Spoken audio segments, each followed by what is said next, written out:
Hi everyone, welcome back to my channel. Recently, I've been so addicted to my Hello Kitty cafe on Roblox.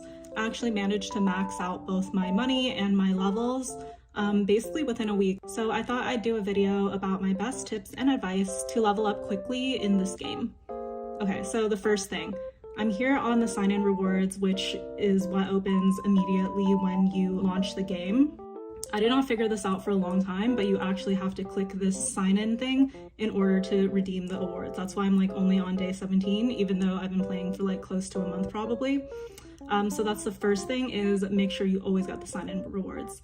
So we can close this, and then the second thing I would say is it's really important to just get these playtime rewards. It's not always like the best reward, like a lot of times I will get these gardens or money, which I don't really have use for now, or like, I don't know, these other hedges and things like that, but I find that getting the jewels and probably the gacha tickets are the most valuable things. But you want to make sure that every single day that you play, you just have the game open long enough to spin as much as you can. Continuing on that advice, I think it's really important to just keep the game open as long as you can. I actually did some testing and I found out that Roblox will close the game and basically log you out if you don't do any actions for 20 minutes.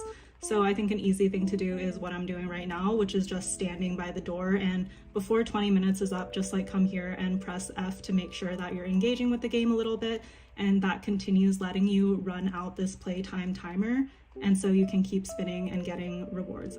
Since I'm talking about daily related things, it's important also that you max out the daily task every single day that you can. So some of these are easier than others. I haven't done anything yet today since I logged in, but pretty much like claiming the online rewards at least 3 times is an easy thing to do.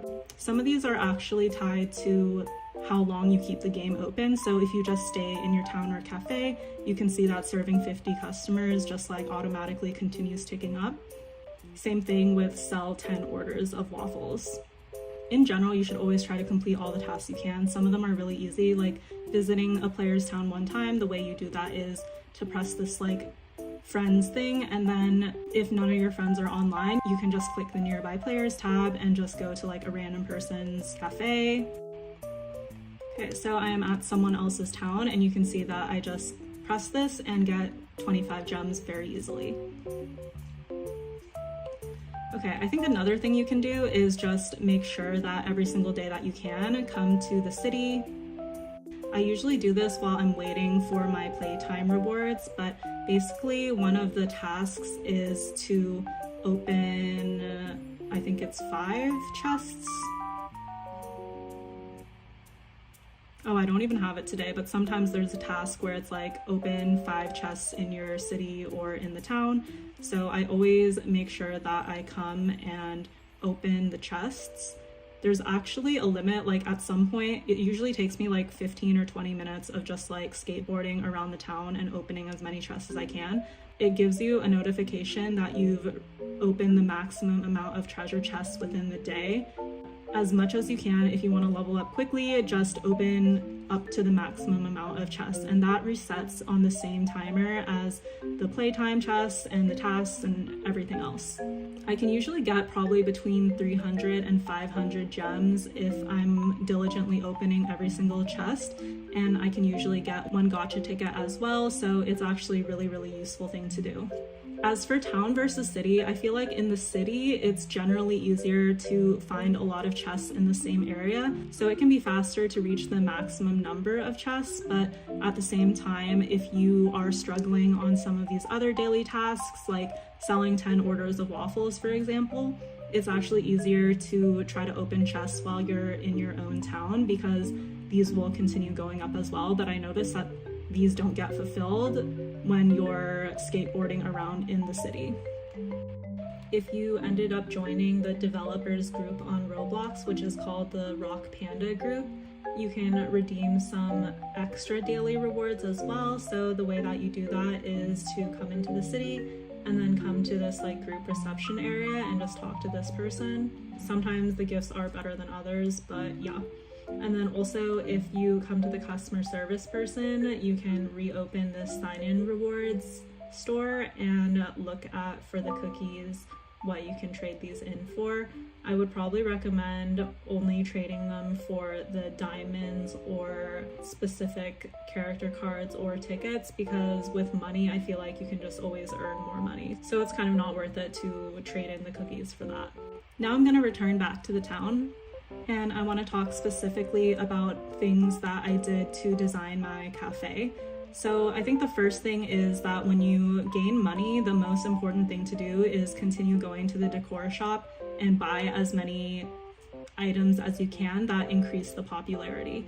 So as you can see, I'm here on the outside exterior of my cafe, and I have all of the decorations like lined up on this side. Even if you feel like some of these exterior items don't really like fit the aesthetic of your cafe, just like shove them in the corner or behind somewhere and let them sit out, because it brings a lot more customers to your cafe, which means that you can earn a lot more money faster. So next, I'm going to talk more about things that you can do relating to the design of your cafe to level up quickly. So I think it's really important at the beginning to basically have the easiest layout that you can. You don't want your workers like walking around too much. So for example, as you can see here, I have a lot of floors on my cafe. I have up to 4 floors. So because of that, I place the order counter and the pickup counter and the bakery items, and then the drink items and things like that. I put all of those as close to this like elevator portal thing as I can, so that I can make it as easy as possible for people to go between floors and serve the customers as fast as they can. I think when you're on like the beginning levels, like say you only have the base floor, you don't need to worry about that because you just have 1 floor, but just like keeping your drinks and displays and ovens organized can really make a big difference in how fast you can serve customers. Related to that, at this point, it doesn't concern me personally anymore because I'm already at the max levels, but it's really important to make sure that you have enough chairs and tables, because that also increases the amount of customers that you can serve, meaning that you can get like more money and level up faster too.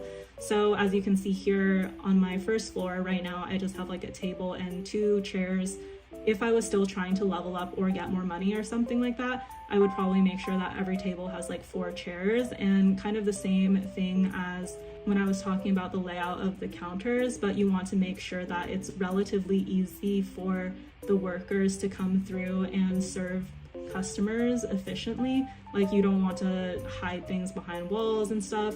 Usually if you have more than 1 floor, the most efficient things to do is to put in this back corner all of the serving or like cake equipment, and then on this like entrance side you can put some decorations and things there, and then just like put the tables close to the middle basically. I think that's like the most basic layout that you can do without worrying about how it looks at the beginning.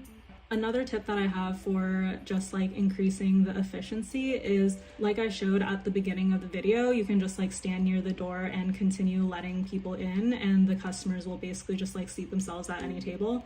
But if you have a little more time than that, I've also found that it can increase the amount of customers that you can serve if you come here and make sure that all of these like cake displays are always filled, because when you watch the waiters carefully, if the displays are empty, the waiter actually needs to come and create the item in the oven, and then it appears in the display, and then they have to walk over to the display.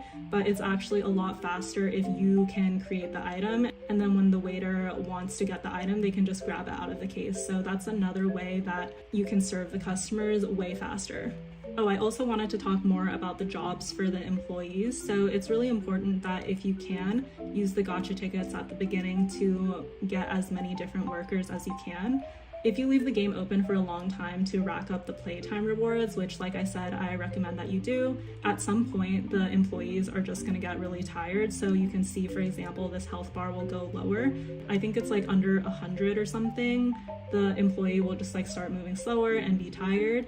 So as you can see, you can have these options to feed the employee. So it is really important to keep your employees fed. You can also see that for these numbers, some of them are faster than others, some of them are better at cooking, some of them are better at research. I didn't really work too hard on optimizing this. I think the more important thing is just leaving the game open. but you want to make sure that your employees don't get to that like exhausted phase, because they basically just like stop moving and then you can't make more money because none of the customers are getting served. Related to this, you might have seen that on this feed I have a crazy amount of basically every kind of smoothie that there is. So what I actually did, and I recommend that you do, is invest in basically like up to 1,000 of these.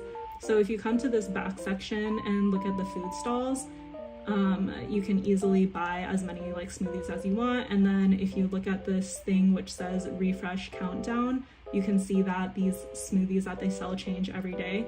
So for the specialty smoothies that increase 250 points, I basically buy as many of these as I can, and I make sure that for me personally, I don't want to go under 1,000 of them. I can just continue making sure that my employees keep working. Another strategy for this, if you don't think that you have the money at the moment but you have more workers, is to just continue like swapping out the employees. So let's say hypothetically that this employee is really tired, then I can just rest him and then swap in someone who has like maximum energy. And when they're not working, their energy actually slowly regenerates as well.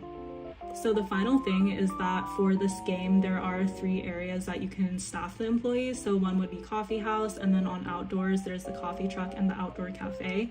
If you don't have enough workers, or if some workers are more tired than others, I would definitely recommend that you prioritize making money at the coffee house, because I noticed that for the coffee truck and outdoor cafe, every customer you serve only makes you like, I don't know, 5 or 6 coins, versus at the coffee house, every customer that you serve can be a lot more than that.